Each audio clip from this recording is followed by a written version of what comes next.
অরুণাচল প্রদেশ ভারতের ম্যাপটা খুললে একদম ডান দিকের কোনায় যে রাজ্যটা আমরা দেখি সেটা কি শুধুই একটা ভূখণ্ড, নাকি এর সাথে জড়িয়ে আছে পরিচয়, সার্বভৌমত্ব আর সেখানকার মানুষদের প্রতিদিনের একটা লড়াই? আজ আমরা এক শ্রোতার পাঠানো কিছু তথ্যের ওপর ভিত্তি করে ঠিক এই বিষয়টারই গভীরে যাব। আর এই আলোচনাটা শুরু করার জন্য সাংহাই বিমানবন্দরের একটা ঘটনা আমার মনে হয় একদম উপযুক্ত। হ্যাঁ, ঘটনাটা আমি শুনেছি। পেমা ওয়াংজুম থোংডক অরুণাচল প্রদেশের একজন ভারতীয় নাগরিক। উনি জাপান যাচ্ছিলেন, আর সাংহাই প্লেন বদলানোর সময় তাকে আটকে দেওয়া হলো প্রায় 18 ঘন্টা। কারণটা কি ছিল ভাবলেই অবাক লাগে। তার পাসপোর্টে জন্মস্থান লেখা ছিল অরুণাচল প্রদেশ, ইন্ডিয়া। চীনা কর্মকর্তারা সোজা সাপটা বলে দিলেন এই পাসপোর্টটা নাকি অবৈধ। অবৈধ? হ্যাঁ, কারণ তাদের মতে অরুণাচল প্রদেশ তো ভারতের অংশই নয়। ভাবুন একবার, নিজের দেশের দেওয়া পাসপোর্টের জন্য অন্য দেশে গিয়ে এই রকম হেনস্থা। এটা তো সাংঘাতিক। মানে একজন সাধারণ মানুষের এই অভিজ্ঞতাটা আসলে একটা বরফ চূড়োর মতো, যার নিচে একটা বিরাট ভূ রাজনৈতিক সংঘাত লুকিয়ে আছে। ঠিক। আজ আমরা এই বরফ চূড়োর নিচেই ডুব দেব, বোঝার চেষ্টা করব এই বিতর্কের ঐতিহাসিক শিকড়টা ঠিক কোথায়। আর দেখব আজকের দিনে এই লড়াইটা কিভাবে মানচিত্র আর নামের মাধ্যমে লড়া হচ্ছে। আর সবচেয়ে জরুরি, এই সবকিছুর মধ্যে অরুণাচলের সাধারণ মানুষরা ঠিক কোথায় দাঁড়িয়ে আছেন। একদম। চলুন শুরু করা যাক একেবারে গোড়া থেকে। এই যে এত জটিল একটা সমস্যা, এর বীজটা কিন্তু পোতা হয়েছিল 100 বছরেরও বেশি আগে। আপনি নিশ্চয়ই ম্যাকমোহন লাইনের কথা বলছেন। আমরা সবাই এই নামটা শুনেছি, কিন্তু ব্যাপারটা ঠিক কি? হ্যাঁ, 1914 সাল সিমলাতে ব্রিটিশ ভারত, তিব্বত আর চীনের প্রতিনিধিরা বসলেন সীমান্ত নিয়ে আলোচনা করতে। আচ্ছা। তো ব্রিটিশ প্রতিনিধি স্যার হেনরি ম্যাকমোহন হিমালয়ের চূড়া বরাবর একটা রেখা টেনে দিলেন। ঠিক হলো, এটাই হবে ভারত আর তিব্বতের সীমানা। আর তিব্বতের প্রতিনিধিরা তাতে সইও করেন? হ্যাঁ, তারা করেন, কিন্তু চীন করেনি। তাদের আপত্তির কারণটা কি ছিল?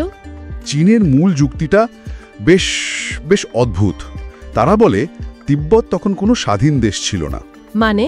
মানে তাদের কোনো আন্তর্জাতিক চুক্তি সই করার অধিকারই ছিল না। তাই ওদের মতে পুরো সিমলা চুক্তিটাই অবৈধ।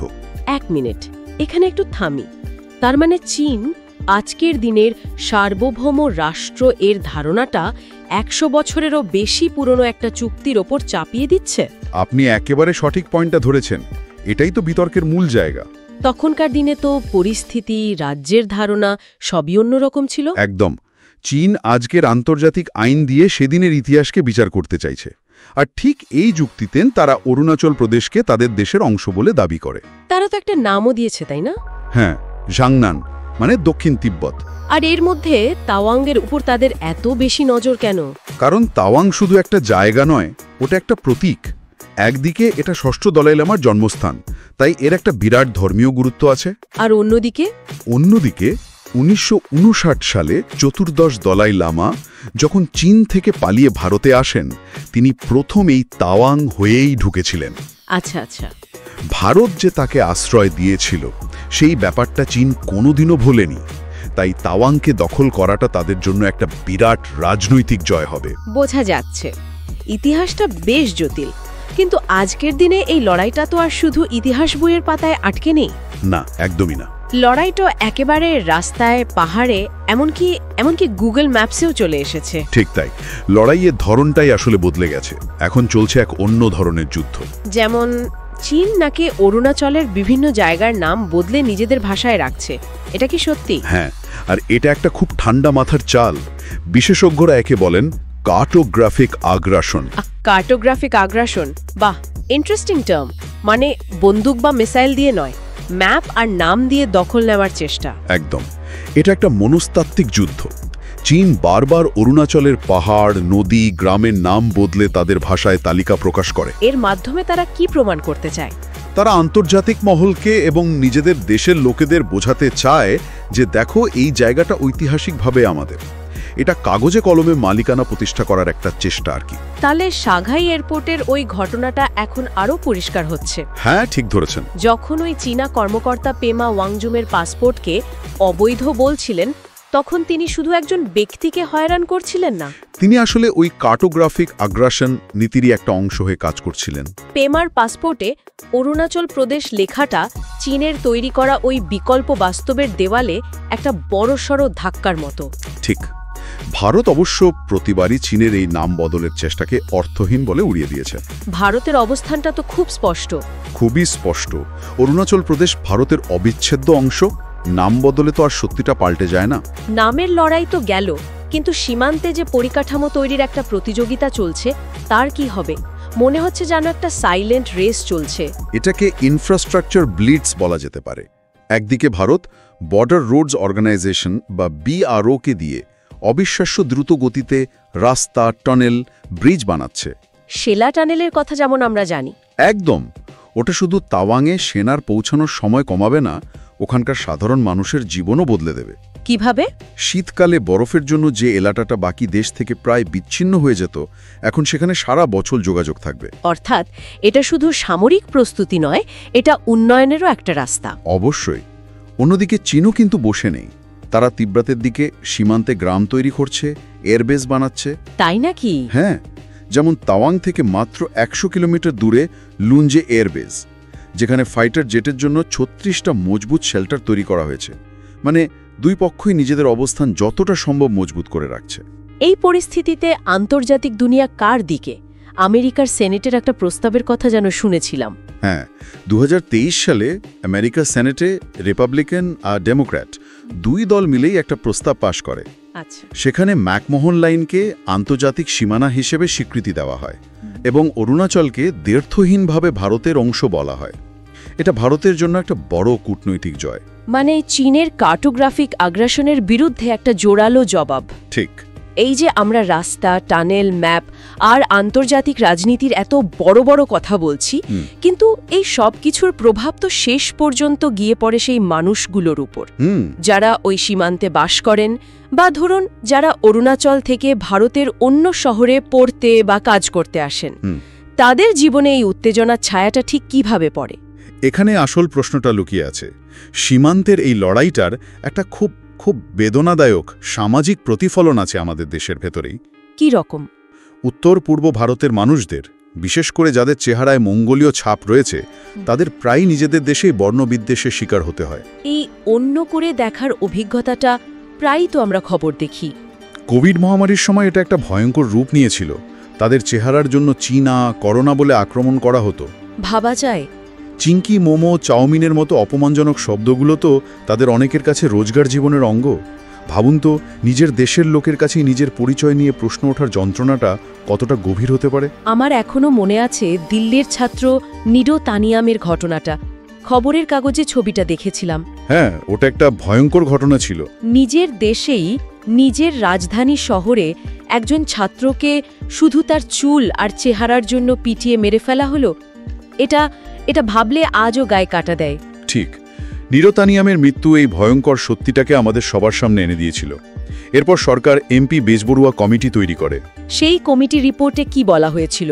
কমিটি বর্ণবিদ্বেষ রুখতে কড়া আইন আনার সুপারিশ করেছিল, কিন্তু সেই সুপারিশগুলোর বাস্তবায়ন এখনও পুরোপুরি হয়নি। তাহলে কি আমরা বলতে পারি যে দেশের ভেতরে এই যে একটা মানসিক বিচ্ছিন্নতা বা সাইকোলজিক্যাল ডিসকানেক্ট, চীন ঠিক সেই দুর্বলতাটাকে কাজে লাগাতে চায়? একদম ঠিক তাই।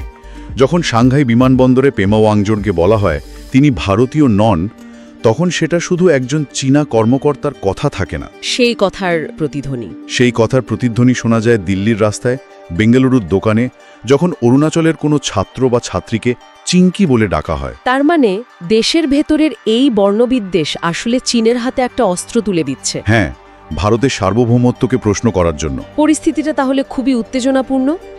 2022 সালের ডিসেম্বরে তাওয়াংয়ের ইয়াংসেতে যে একটা সংঘর্ষ হয়েছিল, তারপর কি একটা বড়সড় যুদ্ধের আশঙ্কা তৈরি হয়েছে? দেখুন, বড় প্রেক্ষাপটে দেখলে মনে হয় দুই দেশই পূর্ণাঙ্গ যুদ্ধ এড়াতে চায়। কেন? কারণ দুটোই পারমাণবিক শক্তিধর দেশ এবং যুদ্ধের ফল কি হতে পারে তা দুপক্ষই খুব ভালো করে জানে। তাহলে ইয়াংসের মতো ঘটনাগুলো কেন ঘটে? এগুলোকে বলা যেতে পারে নিয়ন্ত্রিত উত্তেজনা বা কন্ট্রোল টেনশন। এর মাধ্যমে দুই পক্ষই সীমান্তে নিজেদের শক্তি প্রদর্শন করে, একে অপরের প্রস্তুতি আর সহ্য ক্ষমতা মেপে নেয়। অনেকটা দাবা খেলার মতো। হ্যাঁ, অনেকটা সেরকমই, যেখানে দুই খেলোয়াড়ই একে অপরের চাল বোঝার চেষ্টা করছে। ভারত কি এই ধরনের পরিস্থিতির জন্য আগের চেয়ে বেশি প্রস্তুত? নিঃসন্দেহে গত কয়েক বছরের সীমান্তে ভারতীয় সেনার সংখ্যা অনেক বেড়েছে। আধুনিক অস্ত্র, ড্রোন, নজরদারি ব্যবস্থা সবকিছুই অনেক উন্নত হয়েছে। আর পরিকাঠামো তো আছেই। আর সবচেয়ে বড় কথা, ওই যে পরিকাঠামোর কথা বললাম, তার ফলে এখন অনেক দ্রুত সেনা আর রসদ সীমান্তে পৌঁছানো যায়। তাই চীন কোনো বড় পদক্ষেপ নেবার আগে এখন অনেকবার ভাববে। কিন্তু অরুণাচলের ভেতরের পরিস্থিতিও তো একটা চিন্তার বিষয়। নাগাল্যান্ডের বিচ্ছিন্নতাবাদী গোষ্ঠীগুলোর একটা প্রভাব তো রয়েছে, তাই না? হ্যাঁ, এটাও একটা জটিল দিক। অরুণাচলের তিরাপ, চ্যাংল্যাং, লন্ডিংয়ের মতো জেলাগুলোতে NSCN-IM এর মতো নাগা গোষ্ঠীগুলো সক্রিয়। তাদের দাবিটা কি? তারা এই অঞ্চলগুলোকে তাদের স্বপ্নের বৃহত্তর নাগালিমের অংশ বলে মনে করে। ফলে একদিকে চীনের চাপ আর অন্যদিকে রাজ্যের ভেতরে এই সমস্যা।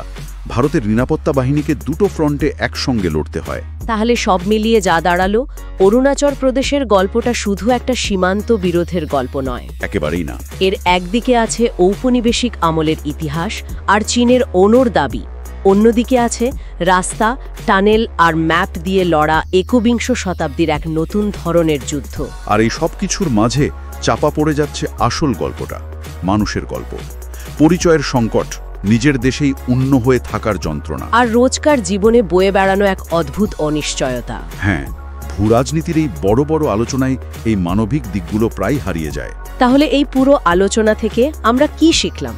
আমার তো মনে হয় প্রথমত, ভারতের সার্বভৌমত্ব আইনি বা ঐতিহাসিক দিক থেকে খুবই মজবুত, কিন্তু চীন এটাকে একটা কূটনৈতিক চাপ হিসাবে সবসময় ব্যবহার করবে। দ্বিতীয়ত, আর এটাই শাহেদ সবচেয়ে বড় শিক্ষা, অরুণাচলকে রক্ষা করার লড়াইটা আসলে দুটো আলাদা ময়দানে লড়তে হচ্ছে। দুটো ময়দান?